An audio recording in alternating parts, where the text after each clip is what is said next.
In our series of 7-week classes, 6 classes, 7 weeks, because the purchase contract is a two-part class. So we completed the buyer broker agreement. That was done by Paul O'Connell a couple weeks ago. Listing agreement was last week. Today, the seller compensation addendum. Again, a short one-page document. Next week, the additional clause addendum, which is my favorite form, the additional clause addendum. So much great value, great clauses on the additional clause addendum. So please make sure you're here next Thursday, which is the 26th, for the additional clause addendum. Class number 5, 2 weeks from today, on April the 2nd, the day after Reggie's CE class, is the buyer contingency addendum. There are a few forms, and maybe a couple, so few forms that cause more confusion in the minds of the agents than the buyer contingency addendum. So you want to attend the class on April 2nd, the day after April Fool's Day, for the buyer contingency addendum. Right, Reggie, in your class is no April Fool's joke, that's for sure. What are you doing? What it's CE for what category? Good question. Let me pull it out. Research that and let me know. I'll get back. We know the name of the class, just not the category it fulfills. Yep. And then class number 6 and 7 are both on the purchase contract, and that's going to be April 9 and April 16. April 9 and April 16 on the purchase contract. Okay, so let's do this. So we have in front of us the seller compensation addendum. Everybody here has a copy. Those on Zoom have it on your screen. As I mentioned last week, we did the 8-page listing agreement. Today we're doing the 1-page seller compensation addendum. So let's start off with a little history lesson. So where did this come from? Where did this come from? What happened that forced the industry to create the seller compensation addendum? Do we know? Lawsuits, that's right. And generally speaking, that's really the driving factor for all new forms or all revised forms, right? When I started, I've said it before, the purchase contract was maybe 4 or 5 pages. Now it's 10 now, right?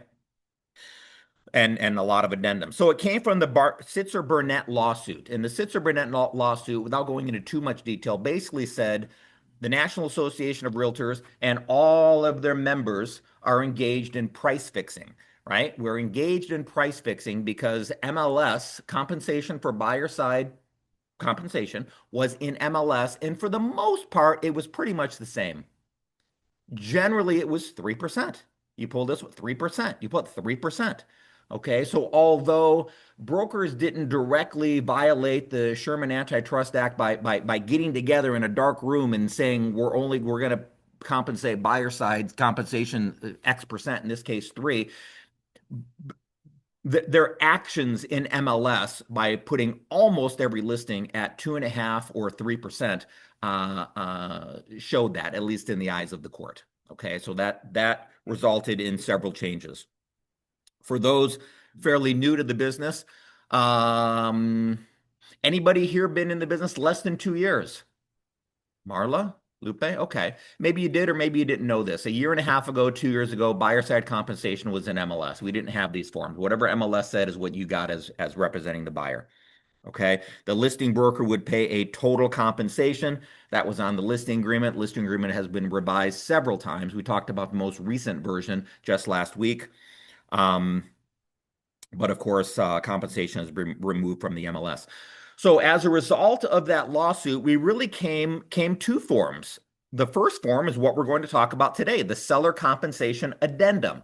But there was a second form, a short-lived form. It lasted about 6 months. Rarely did agents use it, so we got rid of it. And by we, I mean the Arizona Association of Realtors. Does anybody remember what that other form was that paid buyer side compensation other than the seller compensation addendum? We called it the CAB, C-A-B-B, the CAB, the compensation agreement between brokers, the CAB. And that lasted about 6 months, and then we got rid of that, and now we just do the seller compensation addendum, which is buyer side compensation directly from the seller. The CAB was buyer side compensation from the listing broker. Okay. Okay, moving along. There have been several different revisions to the listing agreement, as I mentioned the other day, or excuse me, as I mentioned a minute ago. We talked about that last week. How listing agreement only shows seller compensation now. Um, make sure make sure that you check the seller compensation box on the bottom of page one of the purchase contract. And we're going to talk about, well, what might happen if you don't. So make sure you check the seller compensation box. If you got the buyer, make sure you check the seller compensation box on the bottom of page one of the purchase contract. It shows 10 or 12 different addendums, and this would be one of them. So make sure you check that box and include the seller compensation addendum along with your offer. Do you send the seller compensation addendum to the title company or no? Yeah. Yep, that's not a trick question. Don't overthink it. Of course you do, because it's a document that's signed by both the buyer and the seller, and it's part of the contract. It's referenced in the contract. Okay, so you're going to send the buyer compensation addendum, or excuse me, seller compensation addendum to the title company. What if you have a seller? What if you have a seller that says, "Well, I'm not signing it. I don't agree with it." Right? Maybe they pound their fist on the table and say, "I'm not going to sign the seller compensation addendum because I don't agree with it." How do you handle that? Does the seller still have to sign it? By statute in there somewhere.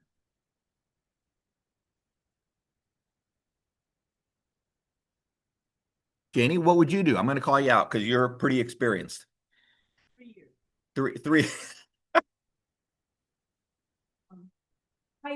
I would have a discussion like, why not, et cetera.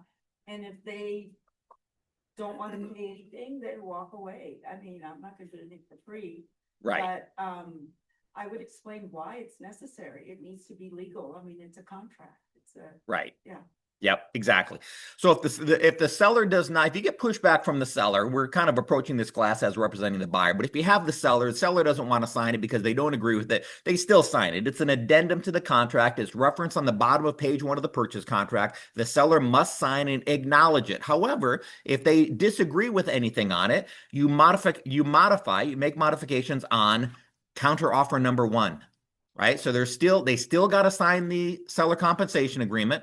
It is seller compensation addendum, not agreement, addendum. It is an addendum to the purchase contract, reference on the bottom of page one. Seller still signs it as is, but if they don't agree with something on it, they make the change on counteroffer number one. Okay, pretty simple. Um, what would be an example of maybe, and again, don't overthink this. What would be an example of maybe you not using this form? You represent the buyer, and you're not using this form. What would be the reason for that?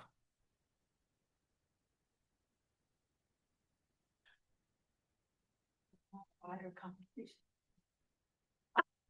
Because the buyer's paying you directly, the seller's not paying you. We're sleeping a little bit today because if the buyer's going to pay the buyer's agent directly and this not relying on the seller for buyer side compensation, then you wouldn't use the form, right? That's just a quick example. Okay, so what if you have a buyer broker agreement for what percent? 7. 7. Okay, there is no wrong answer. So if you have a buyer broker agreement for 7%, you contact the listing agent, and the listing agent says, we're paying 9%. So you fill out the seller compensation addendum, and it says 9% because the listing agent said the seller will pay that. Do you get the 9%? No, you don't get the 9%. What do you get? You get the 7. And why is that if you attended last week's class? Because you can't get a penny more than what's on your buyer broker agreement. Okay. So in this case, 7% on the buyer broker agreement, 9% is John's numbers on the seller compensation addendum. What happens to that extra 2%? Because the buyer and seller signed it, seller's paying it. Who gets that 2%? The buyer gets it, of course. Yep. Now, if we had this conversation a year and a half ago, from the beginning of time up until a year and a half ago, the agent would get that. Now the buyer's going to get it, assuming it's approved by the lender, right? Assuming it's approved by the lender. Approved. There you go. Reggie approved it. I like it. Great accounting for my class. Fair housing. Okay, thank you. Yeah.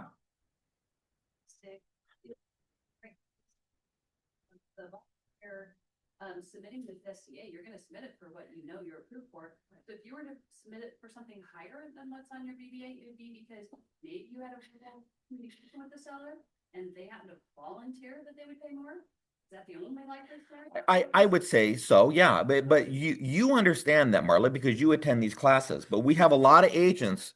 The vast majority of our roster is not here in person or on Zoom. So when I do what we call broker review, um, we see that far more often than we'd like. Yep. Yeah, but I like to fill them out before writing a contract and. Oh, the seller's agent. Yes. Oh, okay. Seller's agent, just to see. Yeah. If verbally they Yeah. acknowledge that they're favorable to some sort of compensation. And Zoom folks probably can't hear the conversation going on in front of me. So what happens? Let's backtrack a minute. What happens if the buyer's agent checks the box on the bottom of page 1, but for whatever reason, technology issue, I forgot. I was going to attach it, but the dog started barking and I forgot. Phone call rang and it shot me in a different direction. For whatever reason, the SCA was not included with the contract. It's checked on the bottom of page 1, but the buyer's agent neglected to include it with the contract.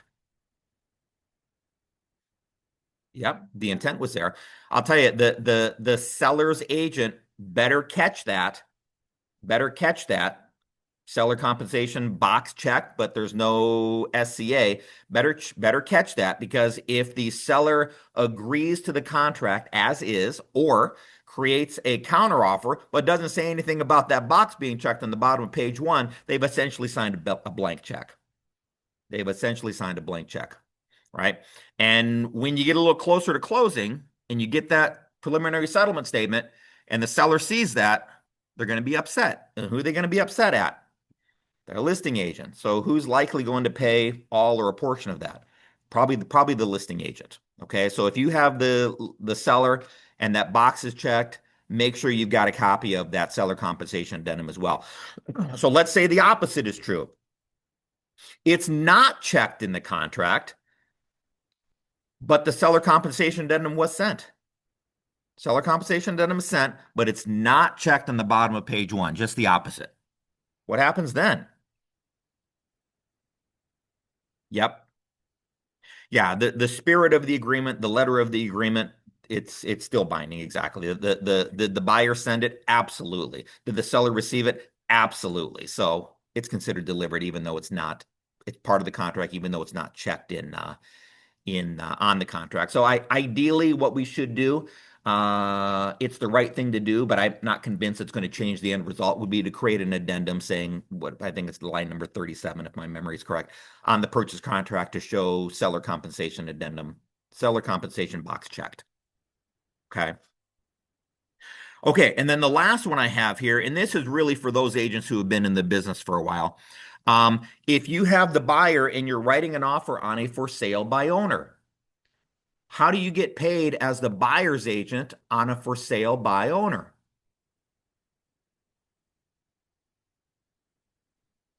Well, there is, yep, but we don't use it anymore. That's the old unrepresented seller compensation addendum from the old days when compensation was in MLS. And sometimes I still see that to this day.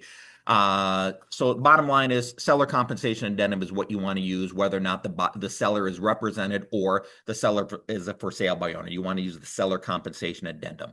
Sometimes I see the old unrepresented seller compensation addendum. You don't use that. Use the seller compensation addendum, not the unrepresented seller compensation addendum. How's that? I know. Okay. So I told you we're going to get our time's worth out of this one-page document. So let's dive into it.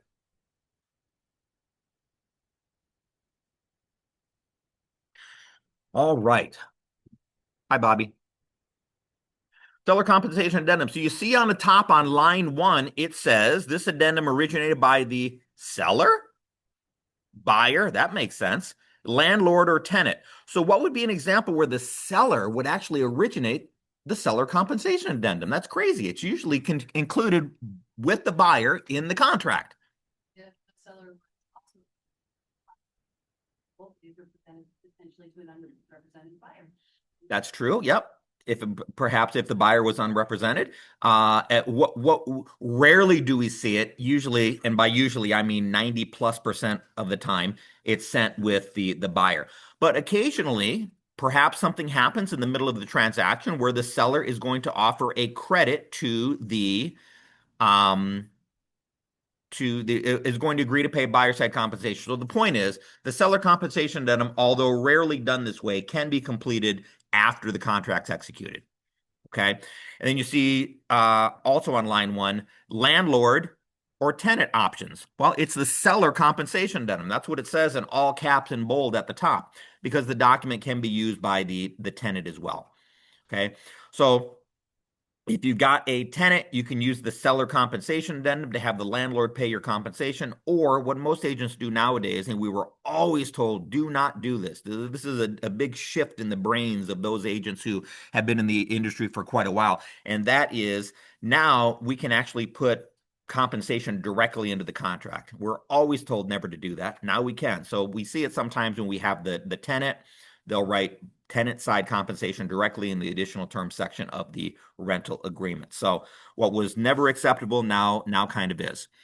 Line number 3, buyer/tenant. So the form is buyer specific.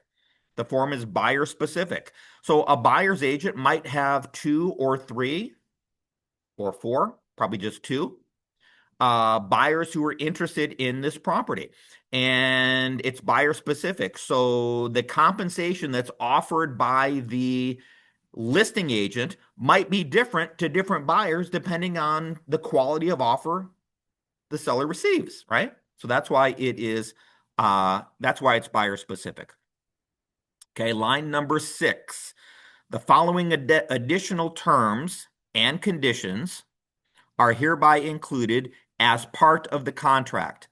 As part of the contract. Okay, that's important. As part of the contract.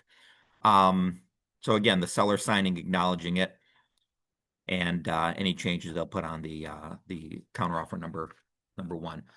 Let's move this up a little bit for our folks at home, or folks on Zoom.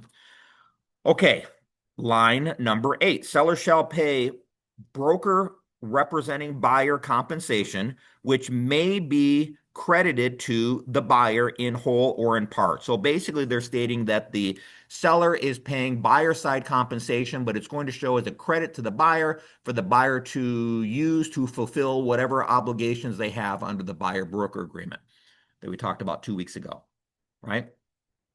And then, of course, as we mentioned a moment ago, anything in addition to what we currently show on the buyer broker agreement goes as a credit to the buyer. Okay. Line number 10, sale percentage or dollar amount, or, right? Sometimes I'll see a certain percentage and a certain dollar amount. Can't do that. It's got to be one or the other. Line number 13, the amount paid pursuant to line 10 herein is in addition to any seller concessions credited to the buyer in the contract. So I believe it is line 100 of the purchase contract, 100 or 101, that talks about seller concessions to buyers. So if it has 5% seller concession to buyer, and then you have a seller compensation addendum that says 7%, we're going to use John's number, that's a total of 12%, right? That the seller is going to pay. So we want to be cognizant of that when we're letting the seller know what their net proceeds should be at, approximate net proceeds at closing. So this is in addition to, not included in, but in addition to any concessions offered to the seller, or excuse me, from the seller to the buyer on line 100 of the purchase contract. Line number 15. Line number 15. This addendum provides the undersigned written consent, so both the buyer and seller, for buyer broker to receive compensation from more than one party in the transaction. So how cool is that? In the old days, you're only getting paid by one party, the listing broker, based on the number that was in MLS. Now you could potentially get paid by multiple parties. And by the way, and I said this the other day, maybe there's a couple new people in the crowd, maybe there's a couple new people on Zoom. I'm going to say it again. So that 1 year after this change took place, when compensation was removed from the MLS, what happened to buyer side compensation? Because when that decision was made that this was going to happen, everybody, and I mean everybody, believed buyer side compensation was going to go down. What happened to it in that first year? It actually went up. The 12 months after this change was made, it went up. Now, very slightly, but it went up. Didn't stay the same, certainly didn't go down. It went up slightly, which was shocking to everybody, including me. Okay. So you can be paid by multiple sources now. So obviously, you can be paid by the seller. We're talking about the seller compensation addendum. I mentioned a moment ago, perhaps it's a unique situation where you're not using this form and you're being paid by the buyer. Okay. Or maybe you're being paid by the seller and the buyer. Maybe the seller's picking up a portion, but they didn't pay all of what the buyer broker agreement says. So the buyer's got to pick up that whatever's left. Who else can you be paid by? We said you could be paid as a buyer's agent by the seller, by the buyer. Anybody else can pay you? Next door neighbor, previous client paying for this client's real estate commissions?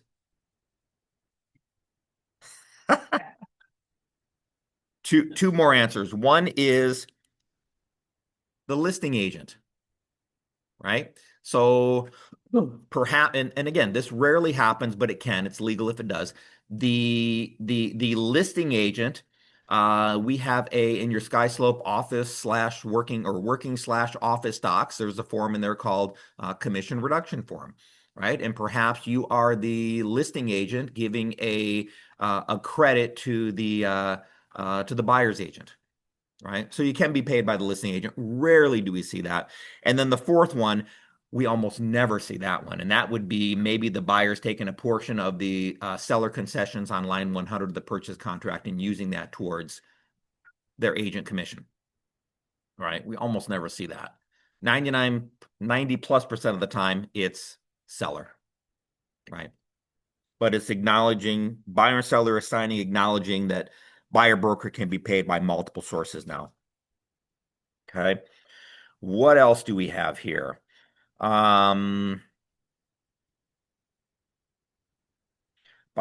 explicitly intend brokers to be direct third party. I'm on line 17. Seller and buyer explicitly intend brokers to be direct third party beneficiaries of the contract and or lease agreement pursuant to this addendum and either section 8F or 9G of the contract. What is 8F? So 8F of the purchase contract is the section in the contract that talks about broker compensation. Okay. The provisions of this addendum shall survive close of escrow. What does it mean to survive close of escrow in this context? Surviving close of escrow. So the obligation that the seller has to pay buyer broker compensation does not disappear at closing. Does not disappear at closing. And again, there's a common theme of this class that most every time we have no issue here.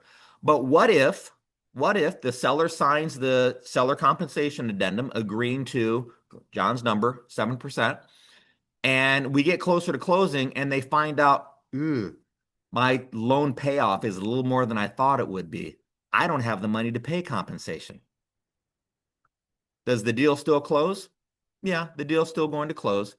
But this document survives close of escrow, so it doesn't die or disappear once the deal closes. You can contact an attorney, and whatever attorneys do, garnish the wages, whatever, in order for you to be paid your compensation. Okay? So we don't forgive the seller's obligation to pay buyer side compensation once the deal closes. Rarely. Rarely does that happen. Okay.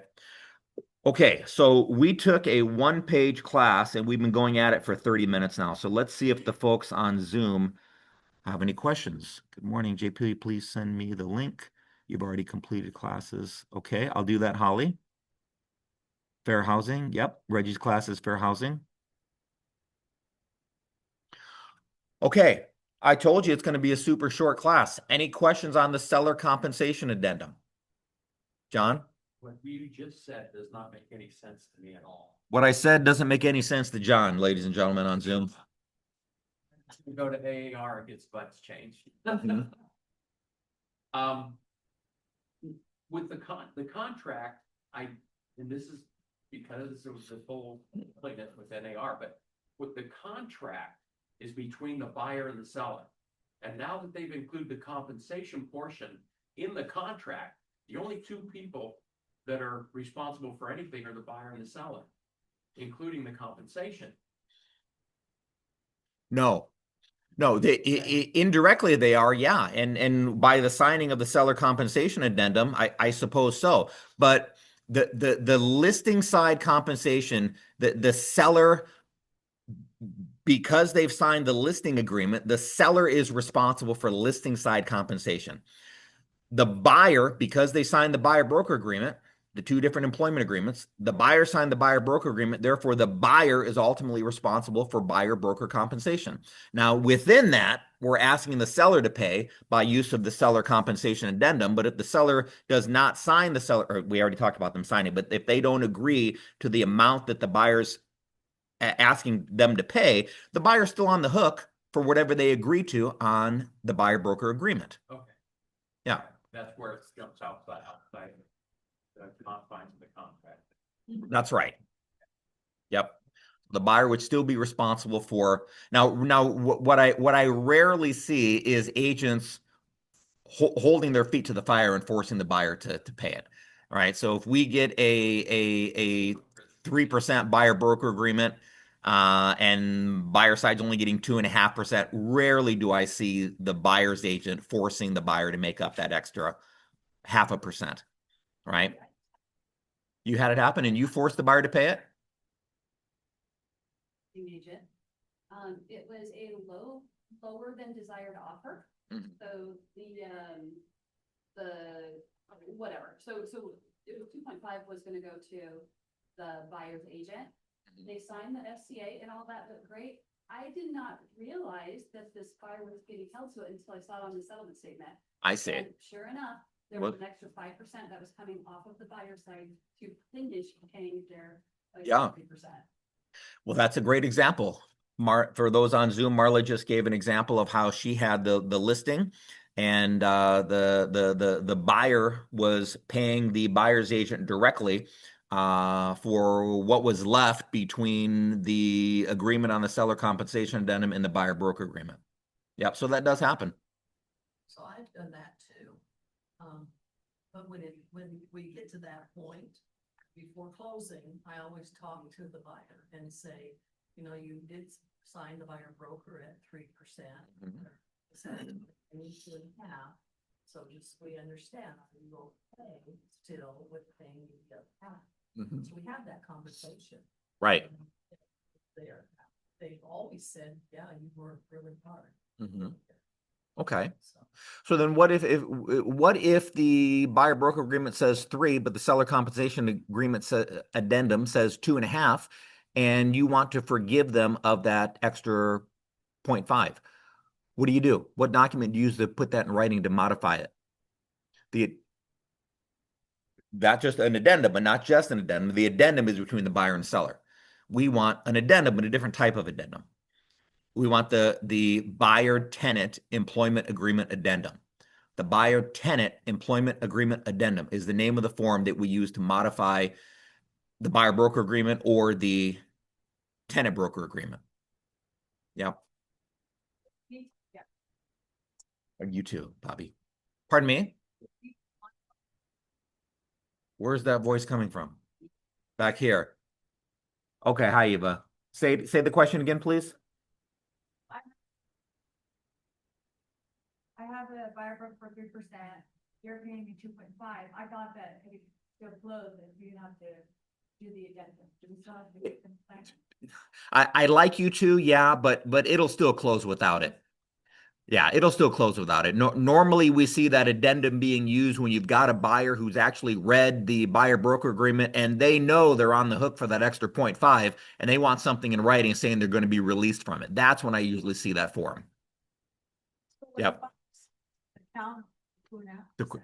Hold on one second, Jay. Need to hold that thought. The question Ava had for the folks on Zoom is, what happens if we have a buyer broker agreement for 3%, seller compensation addendum says 2.5? Do I have to? Am I required to create the buyer tenant employment agreement addendum, changing it from 3 to 2.5? And the answer is yeah. I'd like to see you do that. If you don't, the deal's still going to close. And usually we see that on those cases where the buyers actually read the document and they notice that they're on the hook for that 0.5% and they want to see it in writing where they're not on the hook for that. Okay, Janie, go ahead. So when the counter is signed at the 2.5%, you still need the addendum. If you, yeah, for the buyer broker, okay. Because it was changed. They came back and countered your 3% to 2.5, Right? but you still need the addendum. You still need the seller compensation addendum signed. Yeah, the seller will still sign the seller compensation addendum even if they disagree and don't want to pay the dollar amount that's on it. That's tough for the seller to understand. I don't want to pay that. Why would I sign it? Again, as I said before, it's an addendum to the contract. Bottom of page 1, they sign it, acknowledging it, but they can change it on counteroffer number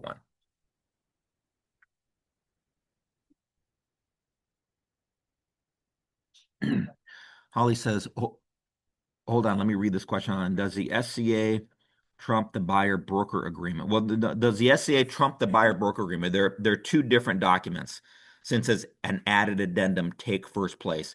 No, the seller compensation, they both apply. And if the seller compensation apply, they're valid documents, both the SCA and the buyer broker agreement, but the SCA does not trump the buyer broker agreement. The SCA, if it is 5%, and the buyer broker agreement, if it's 3%, the buyer's agent can't be paid greater than what's on the buyer broker agreement. So it does not take first place. Language here, does it take first place? Okay, Paulette, you had a question? No?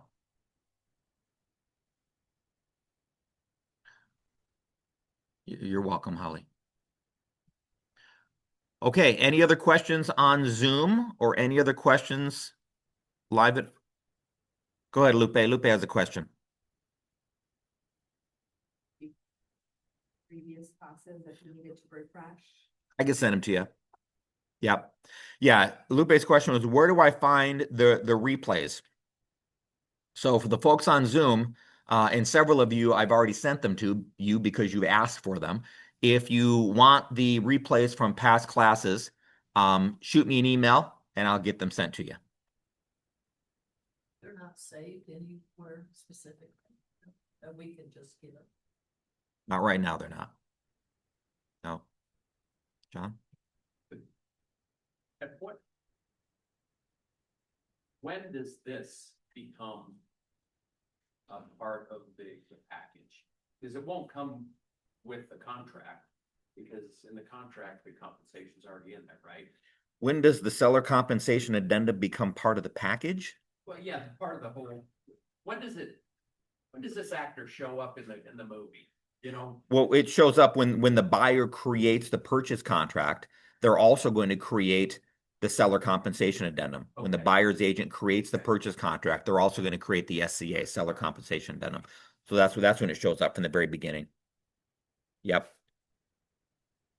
But again, as I mentioned earlier, it could show up later, evidenced by pay or line number 1, or excuse me, line number 1, addendum originated by the seller boxes there. So it could be originated post contract acceptance, but almost never do we see that. Okay. Sabrina, I think I got 2 Sabrinas online on Zoom. Buyer send offer with 3% SCA, seller signs purchase contract with no counter offer, but sends a new SCA of 2.5. Is that okay? So buyer sends an offer with a 3% SCA. Seller signs the purchase contract with no counter offer, but sends a new SCA of 2.5. Is that okay?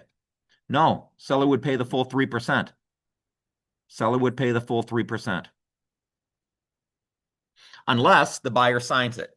So essentially what Sabrina's saying for the folks here in front of me taking the class live is if the buyer's agent sends an SCA for 3%, the seller signs the purchase contract, but also does not sign the SCA for 3%. Seller signs the purchase contract and creates a brand new SCA for 2.5%. No, the seller's paying the 3%. Because in this case, the seller already signed the purchase contract and the buyer is not under any obligation to sign the newly created SCA. So in this example, the seller would pay the 3%. So my gosh, if you're the listing agent, know that. Unless they check the account, but that example, you're saying they cannot. They accepted. Yeah, they just accepted the contract. They accepted the contract, but included a brand new SCA. Yeah, they would pay the full 3% in that case. Yeah, the listing agent really should catch that too, right? So if you're the listing agent, be on the lookout for things like that. She said, listing agent is lucky I am nice, LOL. That's true. That is true. Okay. Anything else on Zoom? Anything else in person? We've gone 45 minutes on a one-page form, so that's fantastic. This needs to have a Okay. contract. That's it for today. Then join us next week on March 26th for my favorite form, which is the additional clause addendum. Bye. Thank you. If you could send me last week's, I missed one. Can you send me an email? Yeah. Yep, and I'll get it over to you. Good to see you. I already did my third holiday, but I'm looking at. Yeah. Yep. I'll send you a link.